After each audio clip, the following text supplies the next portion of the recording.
ഇപ്പോൾ ഷിജോ കുര്യൻ കൂടി തിരുവനന്തപുരത്ത് നിന്ന് ചേരുന്നുണ്ട്. ഷിജോ, നേരത്തെ സിജോ ക്രൈംബ്രാഞ്ച് ഓഫീസിന് മുന്നിൽ ഉണ്ടായിരുന്നു. അറസ്റ്റിന് ശേഷം അങ്ങോട്ട് വാസുവിനെ കൊണ്ടുവന്നിട്ടില്ല എന്നാണ് സിജോ അവിടെ നിന്ന് റിപ്പോർട്ട് ചെയ്യുന്നത്. അപ്പോൾ നേരെ വളരെ തിടുക്കത്തിൽ തന്നെ റാന്നി കോടതിയിൽ ഹാജരാക്കാനുള്ള നീക്കത്തിലായിരിക്കുമോ അന്വേഷണ സംഘം? എല്ലാ നടപടിക്രമങ്ങളും വളരെ വേഗം നാക്കുകയാണ് പ്രത്യേക അന്വേഷണ സംഘം. ഇന്ന് വാസുവിനെ ക്രൈംബ്രാഞ്ച് ഓഫീസിലേക്ക് വിളിച്ചു വരുത്തിയതിന് പിന്നാലെയാണ് അറസ്റ്റ് രേഖപ്പെടുത്തിയത്. അറസ്റ്റ് രേഖപ്പെടുത്തിയതിന് തൊട്ടു പിന്നാലെ തന്നെ വൈദ്യപരിശോധനയ്ക്കായിട്ട് തിരുവനന്തപുരം ജനറൽ ആശുപത്രിയിലേക്ക് കൊണ്ടുവന്നു.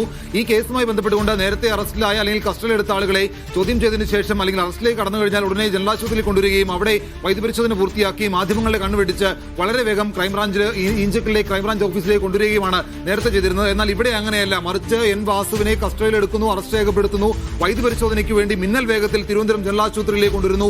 അവിടുന്ന് വളരെ വേഗം തന്നെ മറ്റ് നടപടിക്രമങ്ങൾ പൂർത്തിയാക്കി റാന്നിയിലേക്ക് കോടതിയിലേക്ക് കൊണ്ടുപോകുന്നു. തിരുവനന്തപുരത്ത് നിന്ന് റാന്നി വരെ എത്താനായിട്ട് ഏറ്റവും കുറഞ്ഞത് പരമാവധി വേഗം പോയാൽ പോലും പൂർണ്ണമായിട്ട് പോലീസിന് പോകാൻ എല്ലാ വാഹനങ്ങളെയും അകഞ്ഞു മാറ്റി വഴിയൊരുക്കി എന്ന് പറഞ്ഞാലും പരമാവധി 2 മണിക്കൂർ സമയമെങ്കിലും എടുക്കും. പക്ഷേ നിലവിലത്തെ സമയവും മറ്റ് ട്രാഫിക് ബ്ലോക്കും ഒക്കെ കണക്കിലെടുത്താൽ ഏതാണ്ട് 3 മണിക്കൂർ കൊണ്ട് അന്വേഷണ സംഘം റാന്നി കോടതിയിലേക്ക് എൻ വാസുവുമായി എത്തും. ഇന്ന് തന്നെ കോടതിയിൽ വാസുവിനെ ഹാജരാക്കും. ഒരുപക്ഷെ കോടതിയിലല്ല എങ്കിൽ പോലും മജിസ്ട്രേറ്റിന് മുമ്പാകെയെങ്കിലും വാസുവിനെ ഹാജരാക്കിക്കൊണ്ട് കസ്റ്റഡിയിൽ വാങ്ങി മറ്റ് തുടർ നടപടികളിലേക്ക് അന്വേഷണ സംഘം കടക്കുകയും ചെയ്യും. ഇതിലേറ്റവും നിർണായകമായത് ഹൈക്കോടതിയുടെ ഇടപെടലാണ്. കഴിഞ്ഞ ബുധനാഴ്ച, അതായത് ഇന്നേക്ക് 6 ദിവസം മുമ്പ് ഹൈക്കോടതി SITയോട് പറഞ്ഞൊരു കാര്യമുണ്ട്.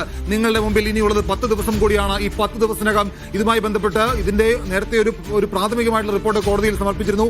അതിനപ്പുറത്തേക്ക് ഇതിന് ബാക്കിയുള്ള കാര്യങ്ങൾ കൂടി കണ്ടെത്തി 10 ദിവസത്തിനകം ഈ ഒരു റിപ്പോർട്ട് കൂടി നൽകണം എന്നുള്ളതായിരുന്നു ഹൈക്കോടതിയുടെ നിർദ്ദേശം. അതിനുശേഷം കഴിഞ്ഞ ബുധനാഴ്ച മുതൽ ഇന്ന് വരെ എത്തി നിൽക്കുമ്പോൾ ഈ കഴിഞ്ഞ 6 ദിവസവും SITയുടെ റഡാറിൽ എൻ വാസു അടക്കമുള്ള ഉന്നത ഉദ്യോഗസ്ഥരുണ്ടായിരുന്നു എന്നുള്ളതാണ് ഇന്നത്തെ വാസുവിന്റെ അറസ്റ്റോടുകൂടി കേരള പൊതുസമൂഹത്തിന് മനസ്സിലായിരിക്കുന്നത്. SIT ആദ്യഘട്ടം മുതൽ ഇതിന്റെ ഏറ്റവും താഴേക്കിടയിൽ നിന്നാണ് SITയുടെ അന്വേഷണം തുടങ്ങിയത്. ഒരു ഉണ്ണികൃഷ്ണൻ പോറ്റി മാത്രമല്ല, ഒരു മുരാരി ബാബു മാത്രമല്ല, ഒരു ഉണ്ണികൃഷ്ണൻ പോറ്റിയും മുരാരി ബാബുവും മാത്രം അറിഞ്ഞുകൊണ്ട് ശബരിമലയിൽ ഇത്രയും അധികം കോടിക്കണക്കിന് രൂപയുടെ സ്വർണ്ണക്കൊള്ള നടക്കില്ല എന്നുള്ളത് ഹൈക്കോടതിക്ക് ബോധ്യമുണ്ടായിരുന്നു. അതുകൊണ്ട് തന്നെയാണ് SITയെ നിയോഗിച്ചുകൊണ്ട് ഈ രീതിയിൽ ഇങ്ങനെ അന്വേഷണം മുന്നോട്ട് കൊണ്ടുപോകാൻ പാടുള്ളൂ എന്നുള്ള നിർദ്ദേശം ഹൈക്കോടതി കൊടുത്തത്. അങ്ങനെ താഴേക്കിടയിൽ ഇതുമായി ബന്ധപ്പെട്ടുകൊണ്ട് ആരോപണ വിധേയരായ ആളുകൾ ആരൊക്കെയാണോ അവരിൽ നിന്ന് മൊഴിയെടുത്ത് അവരെ കസ്റ്റഡിയിലെടുത്ത് ചോദ്യം ചെയ്ത് പിന്നീട് അറസ്റ്റിലേക്ക് പോയി.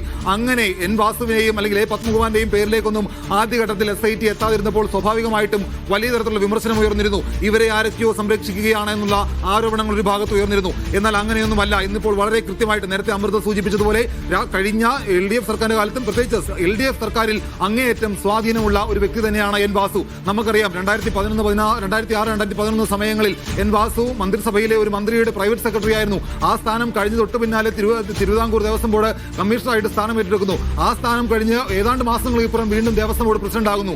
അങ്ങനെ 2 വട്ടം സർക്കാരിന് വേണ്ടി തിരുവിതാംകൂർ ദേവസ്വം ബോർഡിന്റെ പ്രസിഡന്റ് ആയിരുന്ന ഒരാളാണ്. അപ്പോൾ എൻ വാസു അറിയാതെ ഒരു മുരാരി ബാബുവും അല്ലെങ്കിൽ ഒരു ഉണ്ണികൃഷ്ണൻ പോറ്റിയും ശബരിമലയിൽ നിന്ന് ദ്വാരപാലക ശില്പവും അയ്യപ്പന്റെ സ്വർണവും അവിടുന്ന് കൊണ്ടുപോകില്ല എന്നുള്ള കാര്യം കുറേയധികം ഒക്കെ അന്വേഷണ സംഘത്തിന് ബോധ്യപ്പെട്ടതാണ്.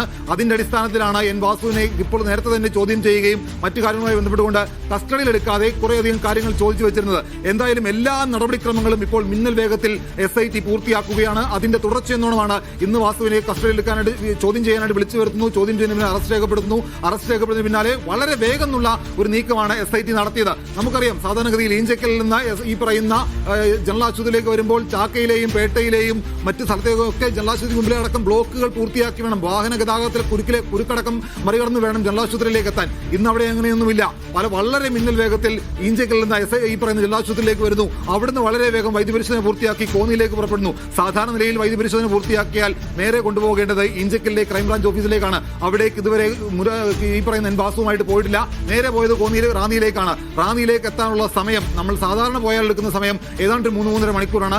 ഇപ്പോഴത്തെ സാഹചര്യം കണക്കിലെടുത്തു കഴിഞ്ഞാൽ 2 മണിക്കൂർ കൊണ്ടെങ്കിലും SITക്ക് കോടതിയിലെത്താം. കോടതിയിലെത്തി മജിസ്ട്രേറ്റിന് മുമ്പിൽ എൻ വാസുവിനെ ഹാജരാക്കി ഇതുമായി ബന്ധപ്പെട്ടുകൊണ്ട് ഇതുവരെയുള്ള നടപടിക്രമങ്ങൾ ഇങ്ങനെയാണെന്ന് ബോധ്യപ്പെടുത്തിക്കൊണ്ട് കസ്റ്റഡിയിൽ വാങ്ങാം. കസ്റ്റഡിയിൽ വാങ്ങിക്കഴിഞ്ഞു കഴിഞ്ഞാൽ ഇനി അടുത്ത നീക്കം എന്ന് പറയുന്നത് എൻ വാസു ഇതുവരെ പറഞ്ഞ കാര്യങ്ങളെല്ലാം പൊളിയും. ഇനിയിപ്പോൾ എൻ വാസുവുമായി ബന്ധപ്പെട്ടുകൊണ്ട് അന്ന് ഒപ്പം ഉണ്ടായിരുന്ന ആളുകൾ ആരൊക്കെയാണോ അവരും കുടുങ്ങും. ഒരുപക്ഷെ ഇനിയിപ്പോൾ അടുത്ത നീക്കം എ പത്മകുമാറിലേക്കായിരിക്കാം. എ പത്മകുമാർ ഇതിന്റെ ഭാഗമായിട്ടുണ്ടോ എന്നുള്ളതൊക്കെ എൻ വാസുവിന്റെ അറസ്റ്റോട് കൂടി ഈ പറയുന്ന SITക്ക് കൂടുതൽ വിവരങ്ങൾ ലഭിക്കുകയും ചെയ്യും. എന്തായാലും ആദ്യഘട്ടം മുതൽ ഈ പറയുന്ന ഒരു മുരാരി ബാബുവും ഒരു ഉണ്ണികൃഷ്ണൻ പോറ്റിയും അല്ലെങ്കിൽ ഈ പറയുന്ന മറ്റാളുകളൊന്നുമല്ല, ഇതിന്റെ ഉന്നതരൊക്കെ ഇതിനകത്ത് അറിഞ്ഞിട്ടുണ്ട്. അവരുടെ പങ്കോടുകൂടിയാണ് ഇതൊക്കെ നടന്നിട്ടുള്ളത് എന്ന് കൃത്യമായിട്ട് ഈ എൻ വാസു വാസുവിന്റെ അറസ്റ്റോടുകൂടി ഇപ്പോൾ ബോധ്യപ്പെടുകയാണ്. ഈ പറയുന്ന ചില പരൽമീനുകൾ മാത്രമല്ല, വലിയ വമ്പൻ സ്രാവുകൾ ഇതിനകത്തുണ്ട് എന്നുള്ളത് എൻ വാസുവിന്റെ അറസ്റ്റോടുകൂടി ഇപ്പോൾ ബോധ്യപ്പെട്ടിട്ടുണ്ട്. എന്തായാലും എല്ലാ നടപടിക്രമങ്ങളും SIT വളരെ വേഗം തന്നെ പൂർത്തിയാക്കുകയാണ്. ഈ പറയുന്ന അതെ, ഷിജോ സൂചിപ്പിച്ചതുപോലെ തന്നെ ഇനി ആരൊക്കെ ഇതിൽ ഉൾപ്പെട്ടിട്ടുണ്ട് എന്നുള്ള കാര്യത്തിൽ തന്നെയാണ് ഒരു വ്യക്തത വരേണ്ടത്. ഷിജോ തുടരൂ, ഷിജോയിലേക്ക് മടങ്ങിയെത്താം.